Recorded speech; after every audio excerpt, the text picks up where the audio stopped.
朋友们，大家好啊！这是一个喷淋的平面图啊，我们来看一下，这上面呢有很多的这个喷淋啊，密密麻麻的，因为这个是地下室的啊，所以说这个喷淋呢也比较多。咱们如何用一个方法把它给全部算出来？不需要输入什么任何的东西，咱们就可以把它给算出来了。接下来大家看一下我的这个操作啊，我们呢这个时候可以只需要找到这个软件上面有一个识别设备，点一下，然后呢把这个给它放大，然后呢找到这个喷淋，点一下。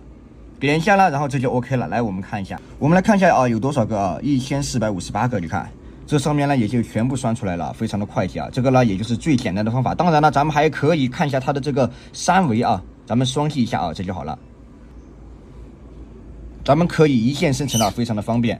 我们可以看一下它这个呢，也就把如何安装的，来我们可以看一下啊。弄出来了，像这些什么三通呀这些三通四通这些它都弄出来了，非常的方便啊！喜欢学习的朋友们点个免费的双击关注，感谢大家的观看。